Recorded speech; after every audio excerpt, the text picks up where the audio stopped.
ವಿದ್ಯಾರ್ಥಿಯ ವೈಯಕ್ತಿಕ ಮಾಹಿತಿಯನ್ನು ವಿದ್ಯಾರ್ಥಿಯು ತನ್ನದೇ ಆಗಿರ್ತಕ್ಕಂಥ ಲಾಗಿನ್ನಲ್ಲಿ ಅವನು ಅದನ್ನು ಅಳವಡಿಸಿ ಅದನ್ನು UCMSಗೆ ಕಳಿಸ್ಕೊಡ್ತಕ್ಕಂಥದ್ದು ವಿದ್ಯಾರ್ಥಿಯ ಕಾರ್ಯ ಆಗಿರೋದರಿಂದ ವಿಶ್ವವಿದ್ಯಾಲಯ ಆಗಲಿ ಅಥವಾ ಪರೀಕ್ಷಾಂಗ ವಿಭಾಗ ಆಗಲಿ ವಿದ್ಯಾರ್ಥಿಯ ವೈಯಕ್ತಿಕ ಮಾಹಿತಿಯನ್ನು ನಾವು ಅಳವಡಿಸ್ಕೊಳ್ಳಿಕ್ಕೆ ಅಲ್ಲಿ ಅವಕಾಶ ಇಲ್ಲ ಅಂತಕ್ಕಂಥದ್ದನ್ನು ತಮ್ಮ ಗಮನಕ್ಕೆ ತರಬಯಸ್ತಾ ಇದ್ದೀನಿ.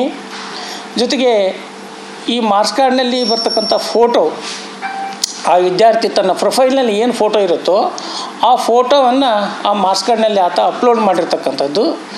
ಹಾಗಾಗಿ